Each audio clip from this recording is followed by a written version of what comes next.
तो चलिए हम सभी गीता का अनुपठन स्टार्ट करते हैं। तो पहले 3 बार ओंकार करेंगे, प्रणव ओम करेंगे। सभी लोग सीधे बैठ जाइए, रीढ़ की हड्डी बिल्कुल सीधी, लंबी गहरी सांस।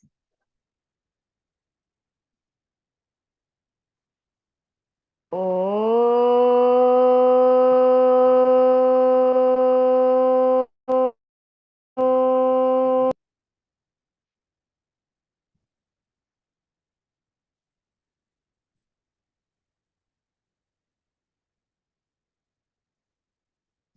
अब सभी लोग हाथ जोड़ लें, हम प्रेयर स्टार्ट करेंगे।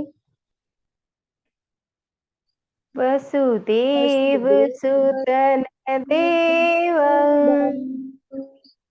कंस चाणूरमर्दनम्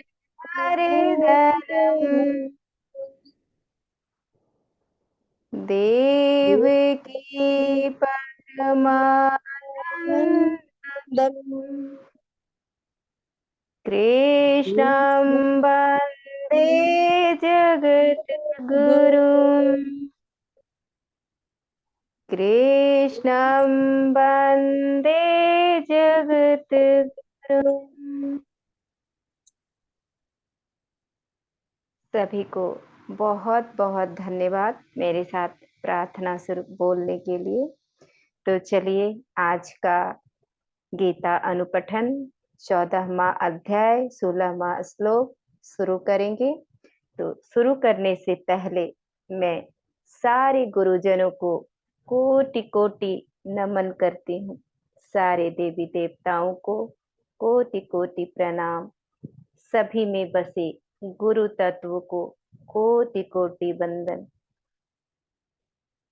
तो चलिए आज 16वां कर्मणः श्लोक सुकृतस्याहुः सात्विकं निर्मलं फलम् रजसस्तु फलं दुःखम् अज्ञानं तमसः फलम्।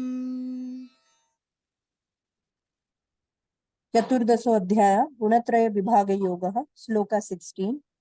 कर्मणः सुकृतस्याहुः सात्विकं निर्मलं फलम् रजसस्तु फलं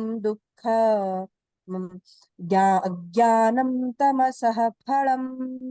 thank you. Thank you ma'am, thank you.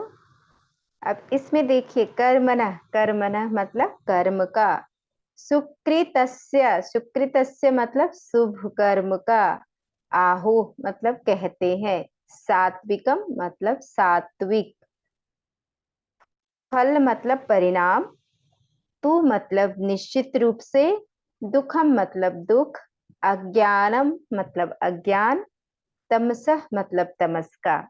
अब इसमें भगवान कह रहे हैं कि सात्विक कर्म का, जो सात्विक यानी सुख, ज्ञान और वैराग्य यादि ये सब निर्मल फल कहे गए। सात्विक कर्म से ये सब निर्मल सुख मिलता है, ज्ञान मिलता है, वैराग्य होता है। वैराग्य मतलब जो मोह से जिसको कहते हैं मोह नहीं रहता उसके प्रति, उस सब चीजों से वैराग्य, आसक्ति कम हो जाना, वो होता है वैराग्य। और राजस कर्म का फल होता है, राजसिक कर्म का फल होता है दुख, और तमस कर्म का फल अज्ञान कहा गया है। इस श्लोक में भगवान कह रहे हैं कि कर्म के अकॉर्डिंग ही, कर्म के अनुसार ही आपको फल मिलता है। देखिए भगवत गीता में कितने सुंदर से भगवान ने सारी बातें कह दी है कि तुम्हें क्या करना है, क्या नहीं करना है, कैसे जीवन जीना है। जो भगवत गीता पढ़ते हुए भी जीवन जिएगा वो मोक्ष को प्राप्त होगा। तो अगर आपका कर्म सात्विकी है तो आपको फल, फल के रूप में क्या आएगा, सुख आएगा, ज्ञान आएगा और वैराग्य मिलेगा। वैराग्य मतलब आपके अंदर जिस चीज से भी आसक्ति है वो आसक्ति खत्म होगी। जैसे आसक्ति इन द सेंस की आसक्ति होता है कि नहीं नहीं ये मुझे चाहिए ही चाहिए, इसके बगैर मैं नहीं जी सकता, इसको कहते हैं आसक्ति। ये चीज मुझे चाहिए ही चाहिए, उसका प्राण उसी चीज में अटका रहता है, तो वो कहते हैं वो आसक्ति हुआ। तो उन सब चीजों से आपको वैराग्य मिलेगा कि मतलब आपको आपके भीतर ज्ञान जागृत होगा। और अगर आपके कर्म तामसिक है तो उसका फल अज्ञान होता है। अगर आपका कर्म तामसिक है, मतलब सिर्फ खाना पीना सोना यहीं तक आपका कर्म है, आपके अंदर आलस्य है, प्रमाद है, निद्रा अति प्रिय है। निद्रा प्रिय तो सबको होता है, लेकिन एक होता है अति प्रिय। तो अति प्रिय है, बिना कारण भी आपको नींद आते रहता है, तो उसका फल क्या होता है? अज्ञान। आप अज्ञानता में जीते हो। रज तम और सत्व, जिस गुण की प्रधानता में, ये जो तीन गुण है, इस तीनों गुणों की, तीनों में से किसी भी गुण की प्रधानता में अगर मृत्यु होती है तो उसी गुण की प्रधानता में जन्म होगा। जिस गुण की प्रधानता, जैसे जिस गुण की प्रधानता, जो गुण आपके भीतर अधिक है, अगर तम अधिक है या रजोगुण अधिक है या सत्व गुण अधिक है, तो जिस गुण की अधिकता में आपका शरीर छूटता है, उसी गुण की अधिकता में, उसी गुण की प्रधानता में आपका जन्म भी होगा। ये सब आपस में एक दूसरे से जुड़े हुए हैं। जैसा जीवन आपने जिया है, उसी के आधार पर मृत्यु के समय आपका मन होता है, और फिर उसी मन के आधार पे फिर आपका अगला जन्म होता है। देखिए कहाँ से भगवान, इसमें कहते हैं ना, ईश्वर ने हमें ऐसा जीवन दे दिया, ईश्वर ने हमें इस शरीर को कष्ट दे दिया, ईश्वर ने ये रोग दे दिया। अज्ञानता के कारण हम ईश्वर पे उंगलियां उठाते हैं, ईश्वर की तरफ कहते हैं कि ईश्वर ने ऐसा कह दिया। इसमें भगवान ने बिल्कुल कह दिया कि जैसा आप जीवन जीते हो, जैसा कर्म करते हो, चॉइस आपका, फ्री विल दिया हुआ है, इच्छा शक्ति दिया हुआ है, आपका फ्री विल है, आपको आजादी मिली हुई है, आपको जैसा जीवन जीना है आप जिए, बेफिक्र होकर जिए, लेकिन आपको उसी के आधार पे निर्धारित होगा, कि उसी के आधार पे फल भी निर्धारित होगा। अब जैसे देखिए, हमारा जो मन है, हम अपने मनो अवस्था को बेहतर जान सकते हैं, हमारे अलावा कोई हमारे मनोस्थिति को नहीं जान सकता। हमारे मन में क्या चल रहा है, हमारी मनोस्थिति कैसी है, ये सिर्फ और सिर्फ हम ही जान सकते हैं, दूसरा व्यक्ति नहीं। दूसरा व्यक्ति कितना भी करीब हो, वो हमारी मनोदशा, हमारी मन की स्थिति को नहीं जान सकता। तो आपकी मनोदशा कैसी है, ये सिर्फ और सिर्फ आप ही जान सकते हो, आप ही निरीक्षण कर सकते हो, और आप ही इस पे काम कर सकते हो। अब कई लोग कहते हैं अरे हम तो ध्यान करते हैं, ध्यान करते हैं तो हमारा तो कल्याण ही कल्याण है। 1 घंटा ध्यान कर लिया, बाकी 23 घंटे क्या करते हैं? 23 घंटे चुगलियां करते रहते, इधर उधर की बातें करते रहते। 1 घंटे आंख बंद करके बैठ गए, बाकी समय चुगली कर रहे हैं तो उसके साथ जाकर के चुगलियां सुन लिया, साथ में 2 बातें मिल करके हम भी बोल दिए, हमने भी बोल दिया। अपने शरीर का ख्याल नहीं रखा, खान पान का ख्याल नहीं रखा। तो 1 घंटा आपने ध्यान किया और 23 घंटे आपने उस पूरी एनर्जी को निकाल के नष्ट कर दिया, फिर आप 0 पे पहुंच गए, तो कोई फायदा नहीं। ध्यान जो किया, जो ऊर्जा लिया, अब 1 घंटा आप नौकरी करते हो, नौकरी करने जाते हो, पैसा कमाते हो, तो कुछ पैसे खर्च करते हो, कुछ पैसे बचा के भी तो रखते हो भविष्य के लिए, कि नहीं हम थोड़ा सा सेव भी करेंगे। कमाते हो तो धन को तो सुरक्षित करते, जबकि वो धन तो आपके साथ नहीं जाने वाला, शरीर भी यहीं रह जाने वाला है, फिर भी हम उसकी सेविंग करते हैं। लेकिन ये धन, जो साधना का धन है, वो तो आपके जन्मों जन्मों का साथ है, यही धन तो आपके साथ जाएगा। तो इसको क्या करते हैं, हम कमाते धन में, ध्यान में हमने ऊर्जा लिया, लेकिन उस ऊर्जा की सेविंग नहीं की, पूरा खर्च कर दिया, पूरा व्यर्थ में खर्च कर दिया, वेस्ट कर दिया। कभी कभी पैसे भी हम वेस्ट, जिसकी आवश्यकता नहीं रहती है, धन से वो चीजें भी खरीद लेते हैं ना, तो उसी तरह से जिस चीज की आवश्यकता नहीं है आपके जीवन में, उस चीज में आप ऊर्जा क्यों व्यर्थ खर्च कर रहे हो? ऊर्जा को सोच समझ के खर्च करें, कहाँ आवश्यकता है, कहाँ आवश्यकता नहीं है, और अपनी ऊर्जा को बचाएं। विवेकी पुरुष, विवेकी लोग अपनी ऊर्जा को सुरक्षित रखते हैं, बचाते हैं।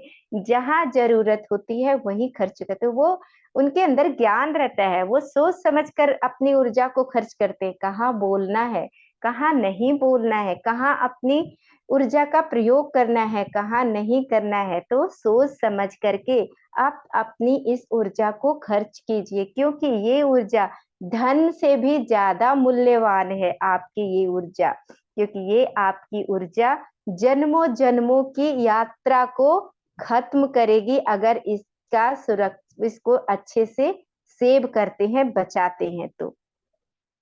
तो आप देखिए कि आप अपनी ऊर्जा को कूड़ा करकट अपने जीवन में लाने के लिए तो नहीं खर्च कर रहे।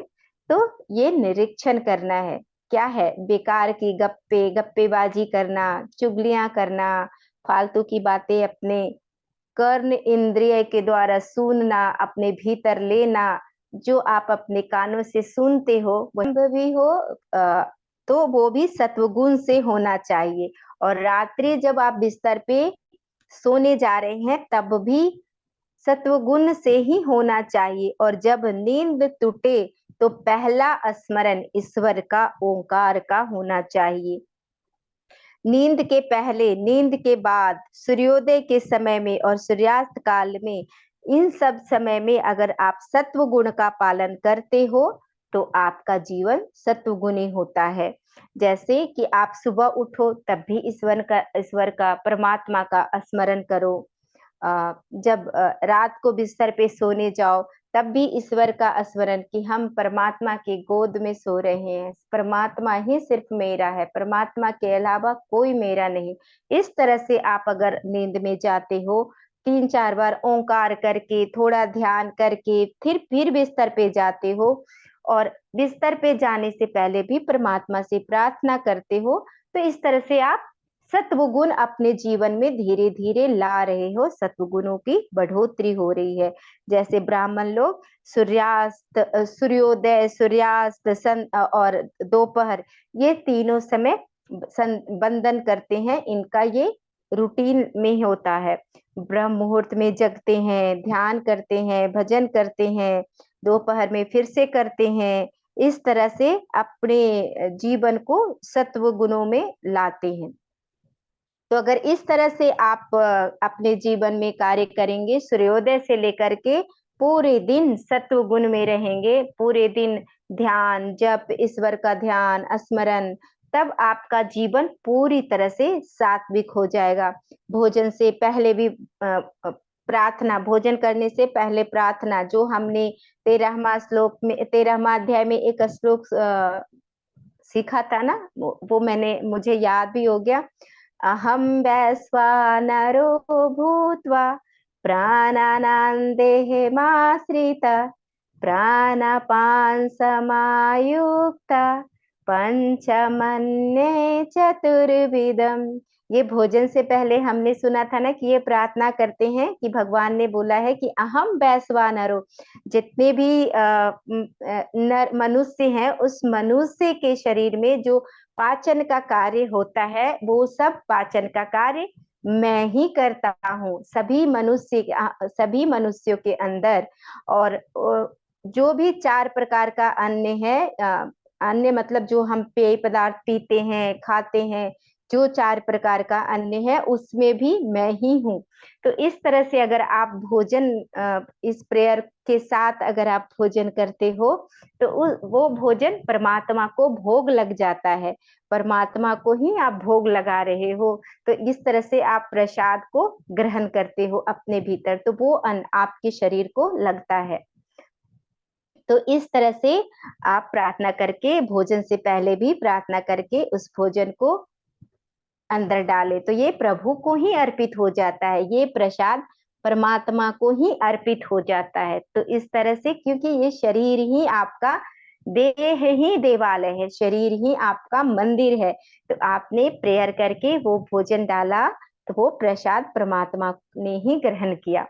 तो देखिए शास्त्र में भी ये चीज कहा गया है कि अगर आप स्नान करने लगे तो स्नान के समय जब आप गंगा, यमुना, गोदावरी ये सब तीर्थ नदियों का स्मरण करते हैं, भावना करते हैं, तो वो जल भी पवित्र हो जाता है। तो इस तरह से स्नान से पूर्व, भोजन से पूर्व और घर से निकलने लगे तब भी प्रार्थना करें, और घर लौट करके आ जाए तब भी प्रार्थना करते हुए घर में प्रवेश करें कि सुख से सुरक्षित वापस आ गया। नहीं तो अन्यथा मृत्यु कभी भी घटित हो सकती थी, कहीं भी घेर सकती थी, कोई रोग हो सकता था, दुर्घटना कहीं भी हो सकती थी। लेकिन परमात्मा की कृपा है, परमात्मा की दया है कि मैं सुरक्षित घर में वापस आ गया। तो इस तरह से अगर आप प्रार्थना करेंगे तो आपका जीवन सत्व गुणों से भरा हुआ होगा, परमात्मा का कृपा आपके ऊपर बरसेगा। तो इस तरह से हर चीज की शुरुआत प्रार्थना से करें। अपने इष्ट को याद करें, सोते समय भी, जल पीते समय भी, हमेशा भोजन करते समय भी अपने इष्ट को, अपने गुरु को, जिसको भी आप इष्ट मानते हो उनको याद करें, उनको धन्यवाद करें।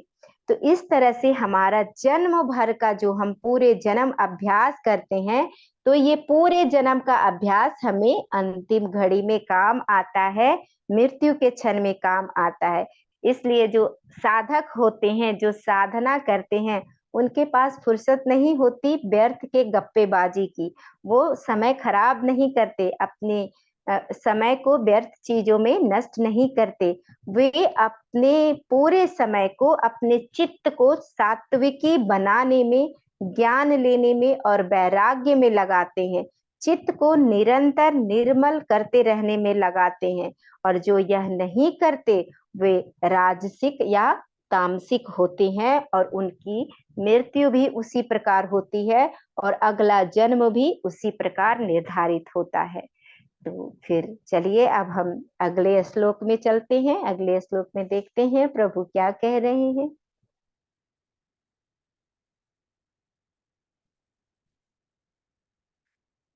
सत्त्वात् सञ्जायते ज्ञानम् रजसो लोभ एव च प्रमादमोहौ तमसो भवतो ज्ञानमेव च। श्लोका 17। सत्त्वा संजायते ज्ञानम् रजसो लोभ एव च प्रमादमोहौ तमसो भवतो अज्ञानमेव च। Thank you. Thank you ma'am, thank you.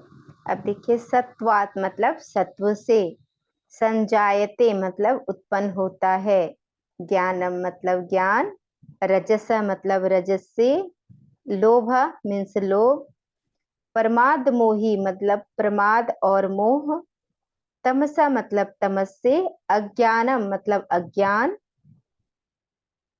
अब इसमें भगवान कह रहे हैं कि सत्व गुण से ज्ञान उत्पन्न होता है, रजोगुण से निसंदेह लोभ उत्पन्न होता है, तमोगुण से प्रमाद और मोह उत्पन्न होते हैं और अज्ञान भी होता है। अगर ज्ञान की चाहत है तो अंतःकरण को सत्वगुणी बनाना पड़ेगा, तभी ज्ञान आएगा और ज्ञान आपके भीतर ठहरेगा। ज्ञान की चाह नहीं है फिर तो चित्त रजोगुणी है तो रजोगुणी रहने दीजिए, तमोगुणी है तो तमोगुणी रहने दीजिए। आपके पास फ्री विल है, आपके पास इच्छा शक्ति है, आपकी जैसी इच्छा आप वैसा करो। लेकिन एक बात याद रखना पड़ेगा कि रजोगुण के प्रभाव से लोभ, लालसा और संसार की चेष्टाएं बढ़ेगी, मतलब आपको संसार खींचेगा। रजोगुण है तो आपको संसार अपनी ओर खींचेगा। रजोगुण में ये होता है कि कम से कम चेष्टा तो हो रहा है, आप प्रयास तो कर रहे हो, लेकिन तमोगुण में चेष्टाएं भी खत्म हो जाती है। तमोगुण में क्या होता है कि वो प्रमादी होकर के बिस्तर पे ही पड़ा रहता है, खर्राटे भरेगा, नींद में रहेगा, बहुत आलस से उसके भीतर रहेगा, नींद में ही पड़ा पड़ा मृत्यु का इंतजार करेगा। तो तमोगुण में और जो व्यक्ति होता है वो मूढ़ योनियों में जन्म लेता है। इसलिए अधिक नहीं सोना चाहिए, नींद भी संतुलित होना चाहिए। अब कई लोग इस श्लोक को पढ़ते हैं, इसका मीनिंग समझते हैं, तो उनको इस श्लोक से डर लगने लग जाता है कि नहीं नहीं, कहीं नींद में ही मृत्यु ना हो जाए, कहीं हम सोते ना रह जाएं। तो इस तरह से नींद का भी पूरी तरह से परित्याग नहीं करना है, नींद भी संतुलित होनी चाहिए। नींद भी ऐसा हो कि वो योग निद्रा हो जाए। तो योग निद्रा कैसे हो? रात को सोने से पहले अपने मन में अंदर ये चिंतन करना है कि नींद जो है वो नींद साधना के लिए ये जो हमारा नींद है ये योग निद्रा में परिवर्तित हो जाए, और ये भावना करना है कि हमारा तमोगुण नहीं बढ़े, हमारे अंदर सत्व गुण आए। और जब आप इस तरह से विचार करेंगे कि हमारा योग निद्रा हो जाए, परमात्मा मेरे साथ है, मैं परमात्मा की गोद में सो रहा हूँ, इस तरह से अगर आप प्रेयर करके सोते हो, मंत्र जप करते हो, भगवान को याद करके सोते हो, तो क्या होता है आप साक्षी भाव में चले जाते हो। आप साक्षी भाव से अपनी नींद को भी देखने लग जाते हो कि नींद कैसे आ रही है, तो आपका साक्षी भाव बढ़ने लग जाता है और नींद भी आपकी जल्दी पूरी हो जाती है, आपकी नींद भी गहरी हो जाती है।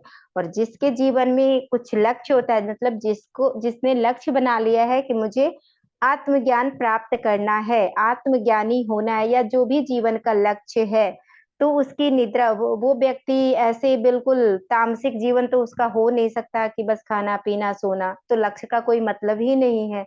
अगर जीवन में लक्ष्य है तो उसका जीवन तो उसका नींद तो संतुलित होना ही चाहिए, उसका नींद संतुलित होगा, जितनी नींद की आवश्यकता है उतनी ही सोएगा, ज्यादा नहीं सोएगा वो।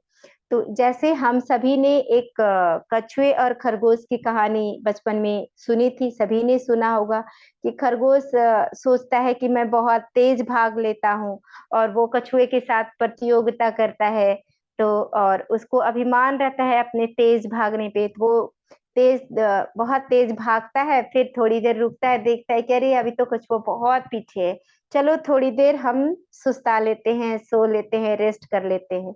तो ऐसे ही वो बीच में एक बार ऐसा होता है कि वो सोया ही रह जाता है, तो वो सोया ही रह जाता है बीच में, और इतने में कछुआ तो बिल्कुल अपना सनह सनह गति से धीरे धीरे आगे बढ़, और कछुआ उसको खरगोश को पता ही नहीं चलता, और कछुआ कछुआ उससे आगे निकल जाता है, प्रतियोगिता में जीत जाता है। तो ये खरगोश के साथ क्या हुआ, उसका अहंकार, वो जो उसके भीतर अहंकार था, उस अहंकार ने उसको पराजित कर दिया और कछुआ जीत गया। तो इस तरह से अहंकार भी नहीं करना है कि कुछ दिन तक हमने खूब प्रयास किया, सत्वगुणी बनना है, खूब ध्यान, खूब साधना, खूब भजन, खूब किया, और फिर बीच में सुस्ताने लग गए, छोड़ दिए कि अब तो थोड़ा बहुत आगे बढ़ गए, अब थोड़ा रेस्ट मारते हैं। और लेकिन जो व्यक्ति धीरे धीरे रोज प्रतिदिन अभ्यास करता है, बिल्कुल आराम से रूटीन में, चलो धीरे धीरे आगे बढ़ रहे हैं, अपने तमोगुण रजोगुण पे काम कर रहे हैं, डेली करते जा रहे हैं, डेली एक रूटीन में 1 घंटा ध्यान किया, आसन प्राणायाम जो भी है वो किया, ध्यान साधना किया, हर दिन करता है, किसी दिन छूटना, जैसे शरीर के लिए भोजन है उसी तरह हर दिन वो रूटीन में करता है, तो वो व्यक्ति आगे बढ़ता है। ऐसा नहीं कि एक दिन हम 10 घंटा साधना कर लिए, दूसरे दिन बिल्कुल जीरो, दूसरे दिन सुस्ताने लग गए, तो ऐसा भी नहीं करना है। एक बैलेंस रूटीन में हर दिन ध्यान साधना सज्जन सांगत्य हर दिन करते हुए जीवन को आगे बढ़ाना है। तो इस प्रकार से हमें कार्य करना है। तो चलिए अब हम अगले श्लोक पे चलते हैं, अगला 18वां श्लोक लेते हैं। ऊर्ध्वं गच्छन्ति सत्त्वस्था मध्ये तिष्ठन्ति राजसाः जघन्यगुणवृत्तिस्था अधो गच्छन्ति तामसाः। श्लोक 18 ऊर्ध्वं गच्छति सत्त्वस्थः मध्ये तिष्ठन्ति राजसः जघन्यगुणवृत्तिस्था अधो गच्छन्ति तामसः। Thank you. Thank you ma'am, thank you. अब देखिए, उधर्वम मतलब उच्च स्थान को, गच्छन्ति मतलब जाते हैं, सत्वस्था मतलब सत्य में स्थिर, मध्य मतलब मध्य में, तिष्ठन्ति रहते हैं, राजसः मतलब राजसिक, जघन्य गुण वृत्तिस्था मतलब जो निंदनीय गुण होता है, निंदनीय निंदा करने वाला गुण, उसमें स्थित मनुष्य, अधः मतलब निम्न योनियों में, गच्छन्ति मतलब जाते हैं, तामसा मतलब तामसिक। अब इसमें भगवान कह रहे हैं कि सत्व गुण में स्थित हुए पुरुष स्वर्ग आदि उच्च लोकों को जाते हैं, जो सत्व गुण में होते हैं। रजोगुण में जो स्थित होते हैं वो रजो पुरुष मध्य में यानी मनुष्य लोक में रहते हैं, और तमोगुण के कार्य रूप जो तमोगुणी होते हैं वो निद्रा प्रमाद आलस्य में जीते हैं, और इनकी ये अधोगति में, इनकी अधोगति होती है, यानी अधोगति यानी कीट पशु आदि नीच योनियों को प्राप्त होते हैं। अब इसको समझते हैं अच्छे से। जो सत्वगुणी मनुष्य हैं वो स्वर्ग आदि लोकों को प्राप्त होते हैं। अब यहाँ पर स्वर्ग का अर्थ क्या है? स्वर्ग का मतलब सुख, स्वर्ग का मतलब जैसे कि शरीर छूट गया और वह परम सुख में है, ऐसा नहीं। स्वर्ग का मतलब ये नहीं कि जो टीवी पे दिखाया जाता है कि स्वर्ग के मतलब कि बिल्कुल इंद्र भगवान ऐसे स्वर्ग में लेटे हुए हैं, शराब पिए जा रहे हैं, अप्सराएं नाच रही है, तो ये सब ये स्वर्ग का मतलब नहीं होता है। ये उन लोगों ने जिन्होंने स्वर्ग की कल्पना करी, उन लोगों ने ऐसा कल्पना से स्वर्ग को वो निर्मित कर लिए हैं, ऐसा स्वर्ग नहीं होता। स्वर्ग का अर्थ सुख से है। सुख कब होता है? सुख तब होता है जब आपका चित्त ठहरता है, जब आपका मन ठहरता है। तो सत्व गुणी मनुष्य का के चित्त में ठहराव होता है तो वो सुख में होता है, और जो रजोगुणी पुरुष होते हैं उनका जन्म मनुष्य लोक में हो जाता है। जन्म से ही देखिए, मनुष्य के बच्चे को बहुत चेष्टाएं करनी पड़ती है, बहुत प्रयास करना पड़ता है। अगर जानवरों के बच्चे को देखा जाए तो वो थोड़े दिन में ही भागने लग जाते हैं, भागना दौड़ना थोड़े ही दिन में, आज पैदा हुए 2 से 4 दिन 5 दिन में वो भागने दौड़ने लग जाते हैं। लेकिन मनुष्य के बच्चे को खड़े होने में भी 1 साल लग जाता है, और उनको अगर थोड़ी बैठाओ भी तो वो बच्चे ऐसे गिर जाते हैं, ऐसे बैठाओ ऐसे गिर जाते हैं, तो पीछे अगर तकिया लगा के भी बैठाते हो तो वो साइड से गिर जाते हैं। छोटे बच्चे को ऐसे, तो उनको चलने के लिए उठने के लिए बहुत चेष्टा करना पड़ता है। क्यों? क्योंकि ये रजोगुण प्रवृत्ति है, रजोगुण से आए हैं। तो छोटे बच्चे को समय लगता है उठकर खड़े होने में, और ये लोग जो कीट पतंगे होते हैं ये जल्दी स्वनिर्भर हो जाते हैं, अपने ऊपर तुरंत निर्भर हो जाते हैं।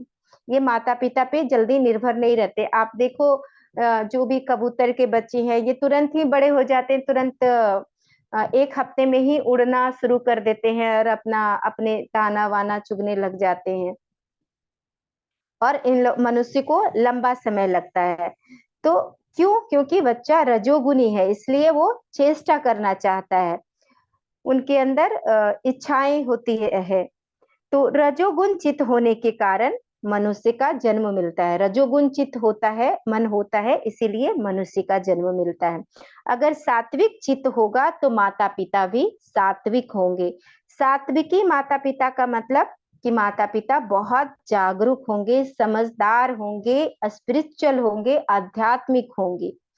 तो जो रजोगुनी है उनको मनुष्य का जन्म मिल जाएगा, और तमोगुनी को प्रमादी जो प्रमादी है, आलसी, उनको कीट पतंगा पशु की योनि मिलती है।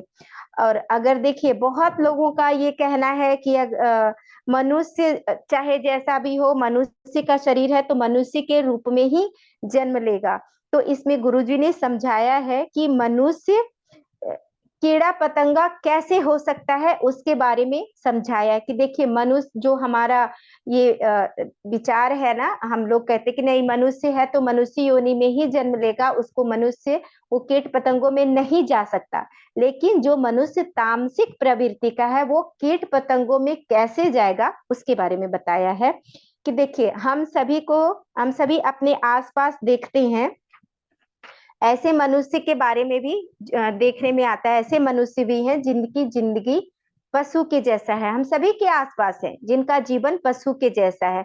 कितने लोग ऐसे हैं जो 12 बजे तक सोते रहते हैं, 2 बजे तक उनके घर जाओ तो वो सोते रहते हैं, कुछ भी मिल जाए खा लेते हैं और वो सो जाते हैं, बस सोते ही रहते हैं।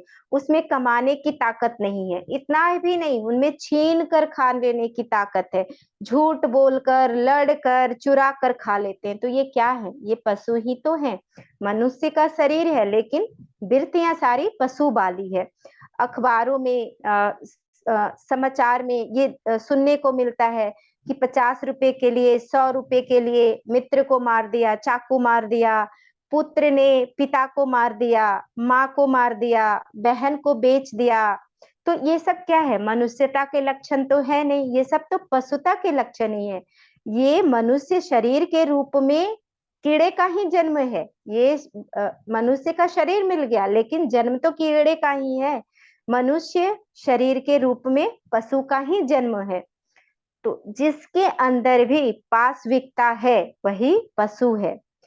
अब एक और उदाहरण से हम इसको समझते हैं कि एक रमन महर्षि थे। रमन महर्षि का नाम सभी ने सुना होगा। रमन महर्षि के पास एक गाय थी, तो वो जहां भी सत्संग के लिए बैठते थे गाय वहां आकर के अपना मुंह खिड़की से अंदर कर देती थी। वो गाय जहां भी वो सत्संग के लिए बैठते थे और जैसे ही सत्संग समाप्त होता था वो चली जाती थी। तो उन्होंने इस गाय का नाम लक्ष्मी रखा था और वो खुद भोजन बाद में खाते थे। रमन महर्षि पहले उसके लिए चारा का इंतजाम करवाते थे, उसके बाद खुद भोजन लेते थे। और इसी तरह से एक बंदर भी था, वो आकर उनके कंधे पर बैठ जाता था। वो देखने में तो बानर बंदर था, बंदर के शरीर में था, परंतु वो सत्वगुणी था, सत्वगुणी था। लेकिन किसी कर्म के कारण उसका जन्म कहाँ हो गया? बंदर के शरीर में, बंदर के शरीर में वो आ गया। तो इस तरह से हमें देखने को मिलता है कि कई बार पशुओं के शरीर में भी उन्नत आत्माएं होती। कई बार आपने कुत्तों को भी देखा होगा, कुत्ते के शरीर में है लेकिन वो सत्संग सुनने के लिए आ रहा है, सत्संग सुन रहा है। सांप के शरीर में सांप है, सांप भी कई बार सत्संग सुनने के लिए आ रहा है। मैंने भी ऐसी बहुत सारी कथाएं सुनी है और सत्संग में ऐसी बहुत सारी घटनाएं सुनी है कि ऐसा हुआ था। तो ऐसे पशुओं के शरीर में भी उन्नत जीवात्माएं मिल जाते हैं और कभी-कभी मनुष्य में भी अधम, नीच, पाप और उनकी निम्न गति की सोच रखने वाले पशु भी मिल जाते हैं, राक्षस भी मिल जाते हैं। तो ये लोग क्या है? कहाँ से आया इनके अंदर पाशविकता? तो इस तरह से जो तामसिक जीवन के व्यक्ति होते हैं वो उनकी अधोगति होती है, वो निम्न योनियों में जाते हैं। तो तामसिक प्रवृत्ति बहुत ही खतरनाक होती है, इसलिए अपने अंतःकरण पर दृष्टि रखनी चाहिए कि हमारा अंतःकरण कैसा है, रजोगुनी है, तामसिक है या सत्वगुनी है। तो देखिए कितना कुछ हमें इस श्लोक से सीखने को मिल रहा है कि कैसे अपने ऊपर कार्य करना है, कैसे अपने अंतःकरण पर दृष्टि रखनी है और कैसे हम अपने जीवन को अपने जीवन के निर्माता हम स्वयं हैं। अपने जीवन को हम चाहे तो उन्नत बना लें, चाहे तो हम अधोगति में डाल लें। ये निर्णय हमारे भीतर ही है। हमारे पास फ्री विल दिया गया है, हमारे पास इच्छा शक्ति है, जैसा जीवन जीना चाहें वैसा जीवन जी सकते हैं। तो चलिए फिर हम अगला श्लोक लेते हैं, अगले श्लोक पे चलते हैं। 19वां श्लोक।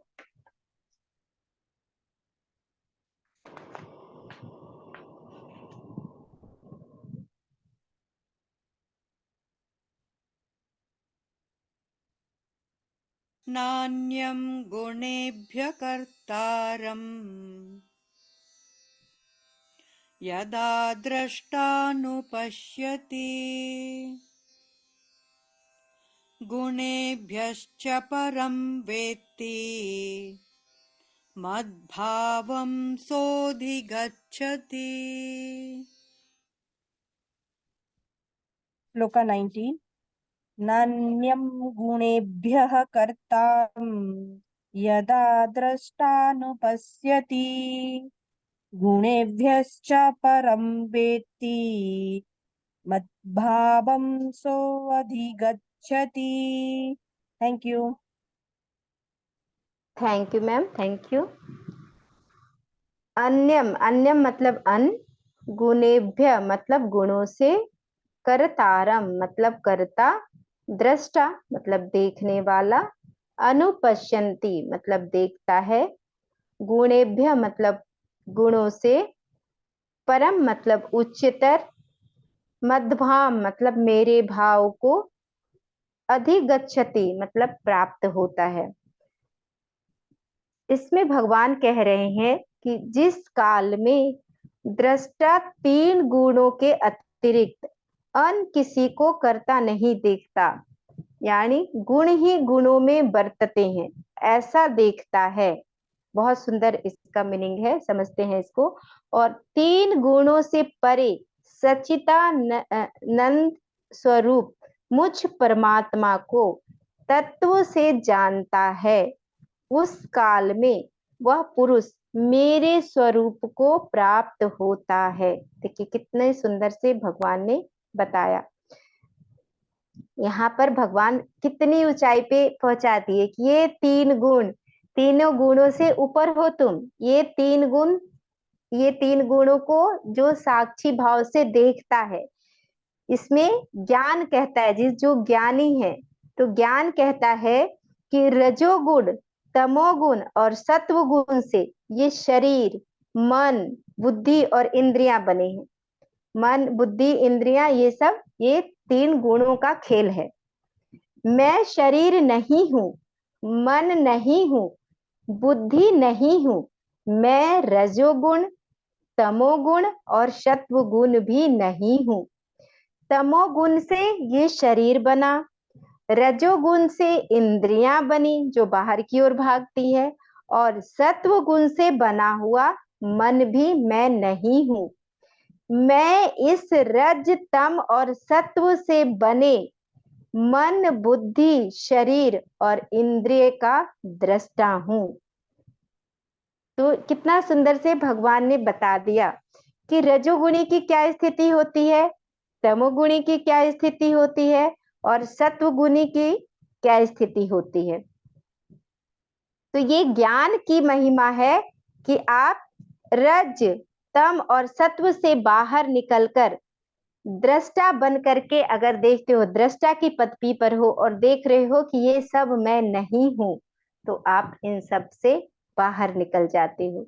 जिस काल में दृष्टा इन तीनों गुणों को देखता है और अन्य किसी को करता नहीं देखता, अब यहाँ कर्ता को भी हटा दिया कि मैं करता हूं, मैं भोगता हूं, यह मानना मूढ़ता है, मूर्खता है। मैं करने वाला कौन, मैं भोगने वाला कौन।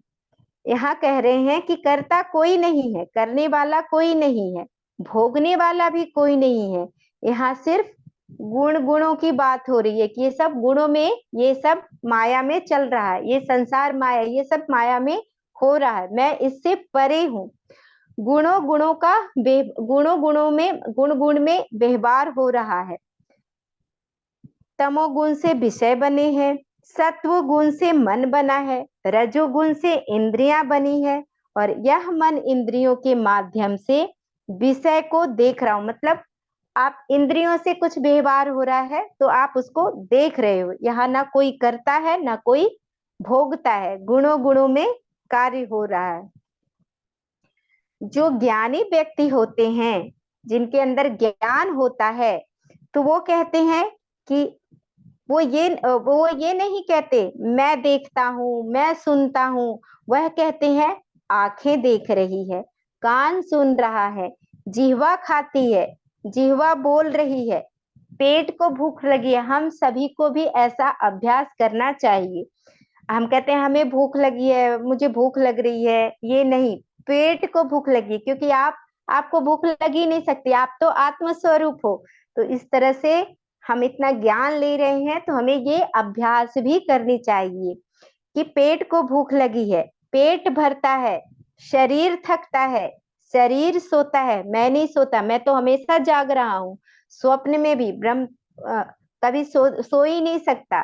तो शरीर सोता है, शरीर थकता है, जो ये व्यर्थ बस शरीर को, जो अज्ञानता बस शरीर को मैं मान के शरीर को के साथ जुड़ करके बैठे हैं अज्ञानता के कारण। अज्ञानी जो होते हैं वो हर बात में मैं ले आते हैं, मैंने ये किया, मैंने वो किया।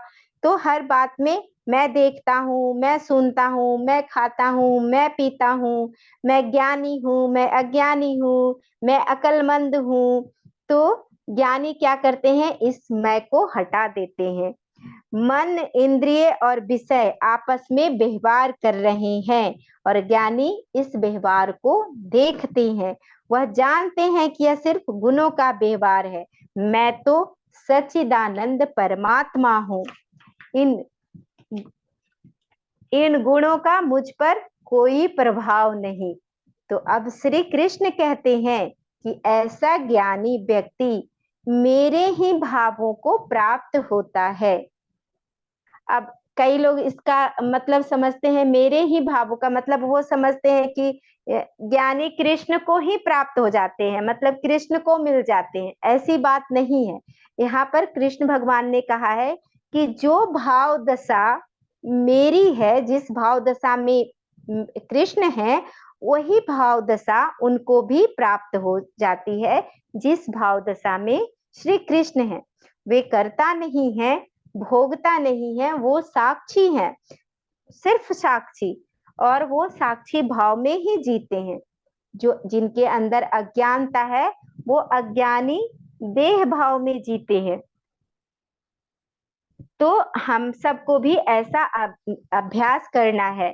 अगर भूख लगे तो बोलिए शरीर, पेट को भूख लगी है, शरीर को भूख, जी अगर भोजन ले रहे हैं तो जीवा खा रही है। इस तरह से अभ्यास करेंगे तो अहंकार भी मिटेगा और आप शरीर से अलग अपने आप को देख पाएंगे। तो हम सभी को ये प्रैक्टिस आज हमने पढ़ा और हम इस पे अभ्यास करेंगे। ज्ञान सुन रहे हैं तो उस ज्ञान का अभ्यास भी करना है, तभी ये हमारे जीवन में आएगा। तो हमें इसको अपने जीवन में उतारना है। तो हम सभी आज से ये प्रयास करेंगे। जब हम इस तरह से प्रयास करेंगे तो हमारा जो साक्षी भाव है वो बढ़ता चला जाएगा। तो चलिए अब हम अगला श्लोक लेते हैं, 20वां श्लोक।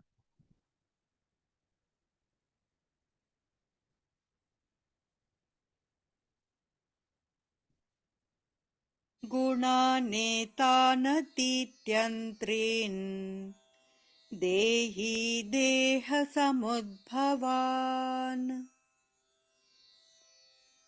जन्म मृत्युजरा दुःखैर्विमुक्तो मृतमश्नुते।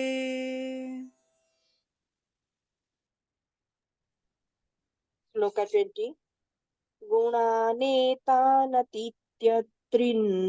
देहि देहे समुद्भवान् जन्म मृत्युजरा दुःखै विमुक्तौ अमृतमश्नुते। Thank you. Thank you ma'am. अब इसमें गुणान मतलब गुणों का, एतान मतलब इन, अतिथ्य मतलब उल्लंघन करके, त्रिन मतलब तीन, देही देहधारी को बोला गया है, देह समुद्भवान मतलब देह जिससे उत्पन्न हुआ है, जन्म मृत्यु जरा दुख है मतलब जन्म मृत्यु जरा और दुखों से, विमुक्त मतलब मुक्त, अमृतम मतलब अमृतत्व, अश्नुते मतलब प्राप्त करता है।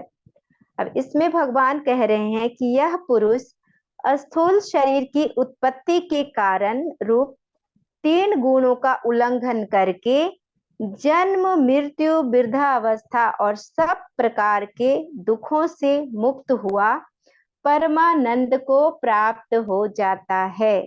इसको हम आगे समझते हैं कि ऐसा पुरुष जिसके भीतर ज्ञान है वो ज्ञान की छलांग मारकर रज तम सत्व तीनों से पार निकल जाता है। जिसके भीतर ज्ञान है वो इन तीनों गुणों से पार निकल जाता है। जो पशु है वो तमोगुणों में फंसा है, मनुष्य रजोगुणों में फंसा हुआ है, और मनुष्य जो सात्विकी है वे एकाग्रता आदि कर्मों को भी बंधन बना लेते हैं। तो सात्विकी व्यक्ति अपने सत्व गुण का अहंकारी हो जाता है, लेकिन अगर उसके भीतर ज्ञान है तो वो निकल जाता है। तो स्थूल शरीर की उत्पत्ति का कारण क्या है, इसके बारे में भगवान बता रहे हैं कि जी ये स्थूल शरीर क्यों मिलता है। तो स्थूल जो हमारी इच्छाएं हैं, वासनाएं हैं, इच्छाएं और वासनाएं ही जन्म का कारण है। आपका जन्म इस पृथ्वी पे आप हो, मनुष्य के रूप में आप इस पृथ्वी पे आए हो, तो समझ लो कि आपके भीतर इच्छाएं और वासनाएं हैं, तभी आपका जन्म हुआ है। ये जन्म का कारण ही इच्छाएं और वासनाएं हैं।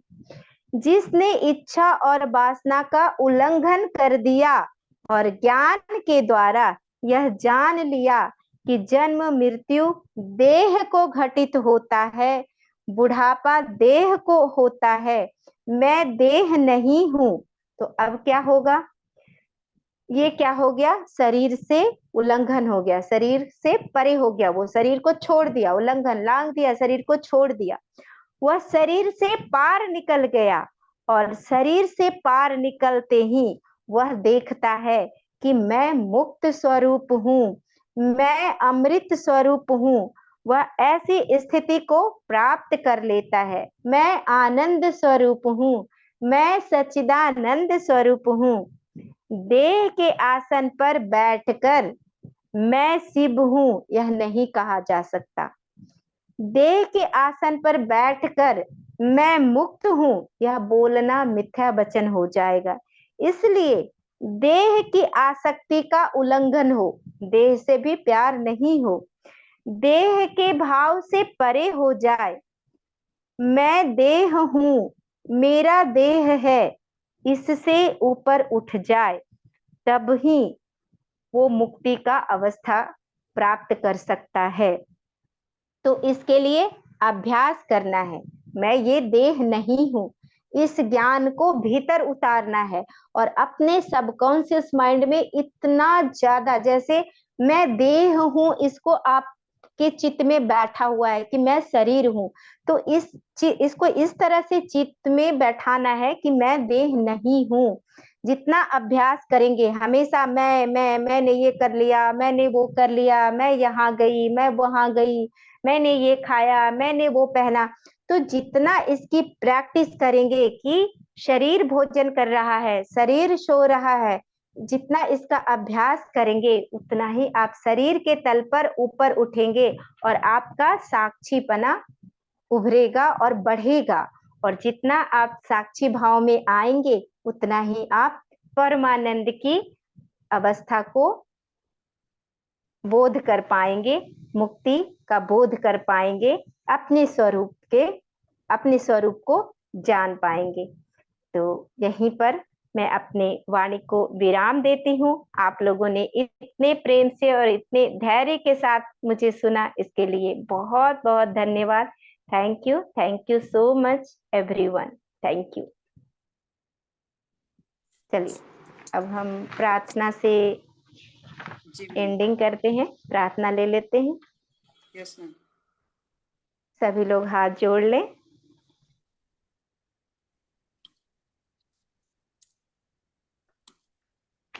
योगीशं सच्चिदानन्दं वासुदेवं व्रजप्रियं धर्मसंस्थापनार्थाय संस्थापकं वीरं कृष्णं वन्दे जगद्गुरुम् कृष्णं वन्दे जगद्गुरुम्।